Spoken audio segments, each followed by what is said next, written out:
अस्सलाम वालेकुम स्टूडेंट्स। उम्मीद है आप सब लोग खैर आफियत से होंगे। In the previous lectures we have studied various economic problem, that is inflation, unemployment, business cycle. We have studied their definition, measurement and types as well. Furthermore, we have also studied one stabilization policies, that is fiscal policy, to control or stabilize the economy or to control the economic problems. Today we are going to study another stabilization policies to control the economic problems or to overcome the economic problems or to stabilize the economy, that is monetary policy. Monetary policy is basically implemented by the central bank. जैसे पाकिस्तान में central bank है, उसका नाम state bank of Pakistan है। इसी तरह central bank मरकज़ी bank को कहते हैं, तो हर कंट्री में ओबियसली इसका नाम डिफरेंट है। जैसे यूएसए में जो है वो फेडरल रिजर्व बैंक है, फेड बोलते हैं उसे। सो सेंट्रल बैंक बेसिकली जो है वो इम्प्लीमेंट करता है मॉनेटरी पॉलिसी को। आज हम उसके ऑब्जेक्टिव, टूल्स, टाइप्स को स्टडी करेंगे। Here are the objectives of monetary policy. There are some possible objectives of monetary policy, like to control inflation or deflation. Obviously inflation is one of the major economic problem. To increase the investment via interest rate. Obviously अगर investment को increase करेंगे तो इससे employment opportunities में भी इजाफा होगा। सो आप ये भी कह सकते हैं कि मॉनेटरी पॉलिसी जो है वो एम्प्लॉयमेंट को भी कंट्रोल कर सकता है, इन्वेस्टमेंट को भी वाया इंटरेस्ट रेट, और इसके अलावा to control the money supply. These are the possible objectives. और ऑब्वियसली एक वक्त में जो है वो एक ऑब्जेक्टिव ही होगा, एक वक्त में जो है वो एक ऑब्जेक्टिव ही अचीव कर रहे होंगे। ऐसा नहीं है कि आप एक वक्त में सारे ऑब्जेक्टिव्स को लेकर चल रहे हो। तो एक वक्त में या एक साल के लिए, जितनी देर के लिए मॉनेटरी पॉलिसी सेट की जाती है, किसी एक वेरिएबल को टारगेट किया जाता है। और obviously monetary policy fiscal policy में कोऑर्डिनेशन होती है, तो इस तरीके से वो मतलब एक ऑब्जेक्टिव कहते हैं कि फिस्कल पॉलिसी अचीव कर ले, ये वाला ऑब्जेक्टिव जो है वो हम अचीव कर लेते हैं मॉनेटरी पॉलिसी। और कंडीशन पे डिपेंड करता है कि कौन से ज़्यादा रिक्वायरमेंट है आपकी। और एक रिक्वायरमेंट पूरी होने से, एक ऑब्जेक्टिव अचीव होने से, मे भी दूसरे ऑब्जेक्टिव जो है वो एडवर्स डायरेक्शन में चले जाएं, ये भी पॉसिबल होता है। So obviously it is a cost benefit analysis कि जिस चीज़ की कंट्री में रिक्वायरमेंट ज़्यादा है, कि इन्फ्लेशन इस टाइम ज़्यादा है, इन्फ्लेशन को कंट्रोल करने की ज़रूरत है। So these are the possible objectives. तो इनमें से एक ऑब्जेक्टिव या दो ऑब्जेक्टिव एक टाइम में चल रहे होते हैं। टूल्स ऑफ मॉनेटरी पॉलिसी, जिन टूल्स के जरिए मॉनेटरी पॉलिसी को इम्प्लीमेंट किया जाता है। There are 3 tools of monetary policy. First one is open market operation, OMO, open market operation. Second one is reserve ratio requirement, and third one is discount rate. So firstly मैं इन tools को define करना चाहता हूँ, explain करना चाहता हूँ कि ये क्या है। First one is open market operation. Open market operation is basically buying and selling of securities, price bond in the open market. इसमें बेसिकली सेंट्रल बैंक क्या करता है कि सिक्योरिटीज, प्राइस बॉन्ड वगैरह को मार्केट में, ओपन मार्केट में cell कर सकता है या बाई कर सकता है। सेंट्रल बैंक बेसिकली तमाम कमर्शियल बैंक्स को कंट्रोल करता है, और ये कमर्शियल बैंक्स के जरिए जो है वो फिर पब्लिक से डील करता है, डायरेक्टली डील नहीं करता, तो एक इनके थ्रू भी करता है। तो ये ओपन मार्केट में जब प्राइस बॉन्ड या सिक्योरिटीज वगैरह सेल करता है या बाय करता है, इसको हम ओपन मार्केट ऑपरेशन बोलते हैं। सेकंड है reserve ratio requirement tool. Basically जितने भी कमर्शियल बैंक है, ये अपने डिपॉजिट की एक खास परसेंटेज जो है as a reserve central bank के पास जमा करवाते हैं। लेट्स सपोज के हम कहते हैं कि 20% है, तो जितने भी डिपॉजिट्स कमर्शियल बैंक्स के पास आते हैं, वो उसका जो है वो 20% जो है वो सेंट्रल बैंक के पास एज ए रिजर्व जमा करवाएंगे। This is reserve ratio requirement. और ऑब्वियसली जो बाकी 80% बच जाएंगे, उनमें से कुछ के लोन इशू होंगे और कुछ के जो है वो आप कह लें कि वो अपने ड्राज में रखेंगे to meet the daily transaction. Discount rate third है, the rate at which commercial bank, the rate at which central bank gives loan to the commercial bank.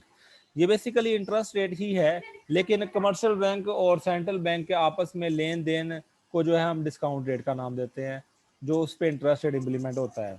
The rate at which central bank gives loan to the commercial bank, ये वो rate है जिसपे central bank जो है वो commercial बैंकों को कर्जे प्रोवाइड करता है। So these are the three tools of monetary policy.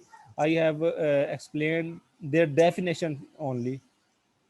अब हम इसके implementation की तरफ जाते हैं। Types of monetary policy.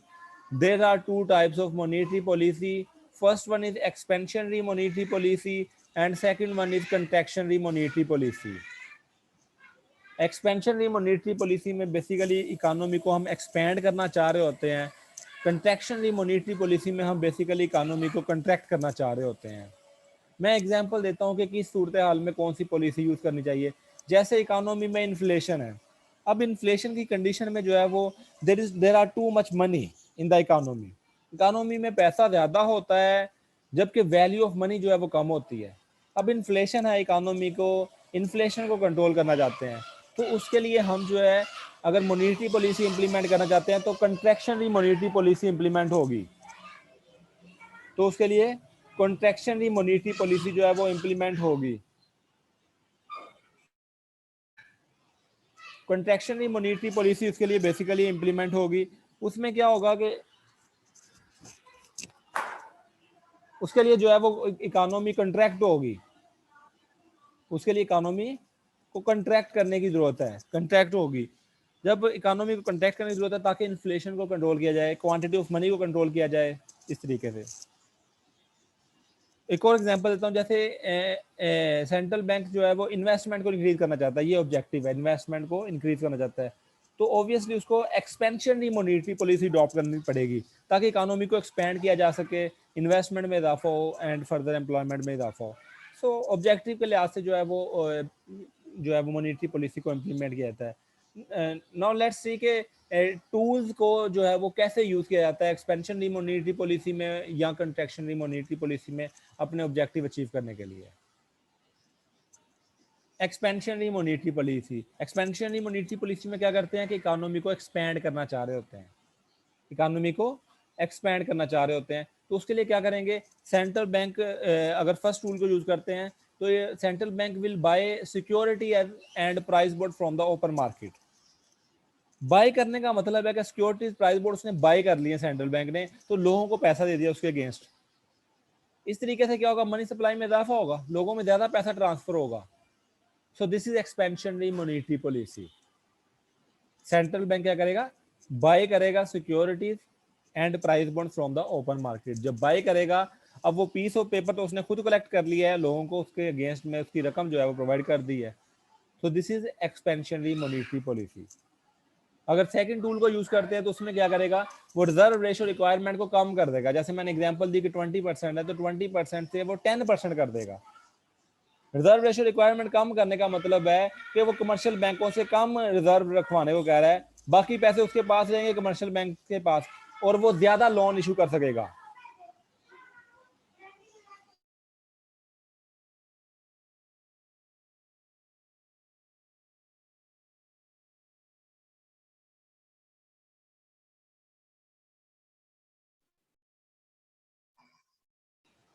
Second tool को हम कैसे यूज करेंगे मॉनेटरी पॉलिसी को कंट्रोल करने के लिए, that is reserve ratio requirement. तो रिजर्व रेशियो रिक्वायरमेंट कम कर दी जाएगी।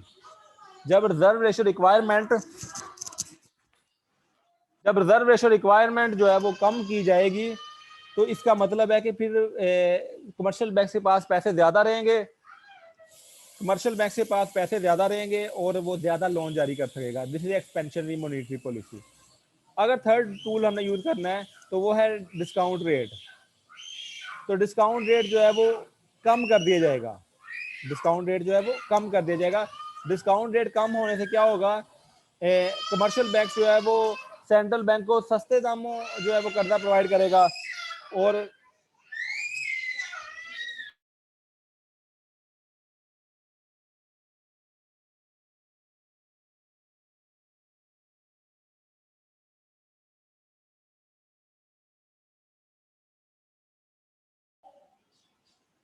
डिस्काउंट रेट कम करने का मतलब है बेसिकली कि कमर्शियल बैंक्स जो है वो कम इंटरेस्ट रेट पे जो है वो लोन अटेन कर रहे हैं फ्रॉम सेंट्रल बैंक। तो जब वो कम इंटरेस्ट रेट पे अटेन कर रहे होंगे तो आगे कमर्शियल बैंक जो है वो पब्लिक को भी कम रेट पर इंटरेस्ट रेट प्रोवाइड कर सकेंगे। So this is also expansionary monetary policy. So this is how these three tools are using in expansionary monetary policy. Central bank securities price bond को bye कर लेगा, ये भी एक्सपेंशनरी मॉनेटरी पॉलिसी है, या reserve ratio requirement और discount rate कम कर देगा, ये भी एक्सपेंशनरी मॉनेटरी पॉलिसी है। It depends on the condition कि वो कौन सा टूल जो है वो यूज करता है। So second is contractionary monetary policy. इसमें इकोनॉमी को कंट्रैक्ट करना चाह रहे होते हैं, मतलब इन्फ्लेशन है तो उसके लिए कंट्रैक्शनरी मॉनेटरी पॉलिसी यूज करते हैं। सो लेट्स सी के ये तीनों टूल्स जो है वो कैसे यूज करते हैं कंट्रैक्शनरी मॉनेटरी पॉलिसी में। Sell securities and price bond in the open market. Central bank जो है वो सेल करेगा securities and price bond in the open market.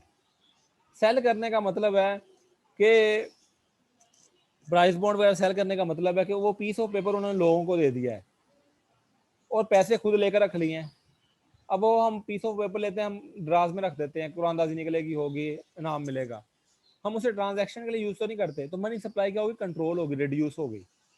पैसे बैंक ने, सेंट्रल बैंक ने खुद रख लिए हैं, आपको piece of paper price bond के थ्रू में या सिक्योरिटी के थ्रू में प्रोवाइड कर दिया है।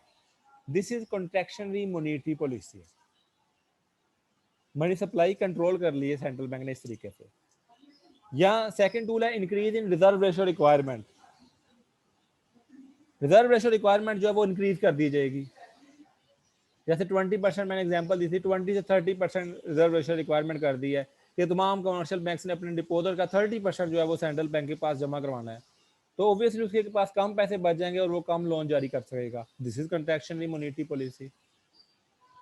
इन the third tool, increase the discount rate. Discount rate बढ़ा दिया है। डिस्काउंट रेट ये वो रेट है जिसपे सेंट्रल बैंक कमर्शियल बैंक्स को लोन प्रोवाइड करता है।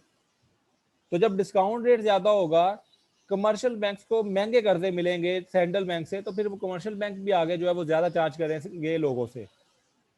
तो जब डिस्काउंट रेट या इंटरेस्ट रेट हाई होगा तो कम लोन जारी हो सकेंगे। इस तरीके से मनी सप्लाई जो है वो कंट्रोल हो जाएगी। So these are you can see that कि how these tools are used in contractionary monetary policy. यहाँ तक किसी का कोई क्वेश्चन है तो you are free to ask. मैं थोड़ा जी पूछे बेटा, पूछे बेटा। आपकी बेटा आवाज ड्रॉप हो रही है, दोबारा पूछेंगे।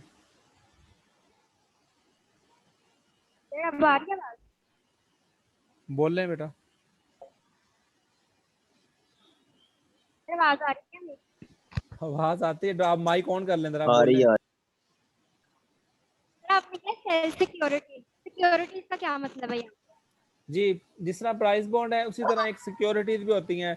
अगर आप कभी बैंक्स में जाएं, कि किसी भी कमर्शियल बैंक्स में आपके पैसे वहां पड़े होते हैं, अब वो आपको बैंक मैनेजर ऑफर करता है कि आपके पैसे तो पड़े रहते हैं, 2 लाख रुपए आपकी सेविंग, 3 लाख पड़ा है, आप उस पर आपको 5% इंटरेस्ट मिल रहा है, तो आप ये सिक्योरिटीज परचेज कर लें। 50,000 की एक सिक्योरिटी है, ये परचेज कर लें। इसकी मेच्योरिटी 3 मंथ्स है। 3 मंथ्स बाद आपके ऑटोमेटिकली आपके अकाउंट में पैसे आ जाएंगे, लेकिन आपको इस पे रिलेटिवली ज्यादा इंटरेस्ट रेट मिलेगा।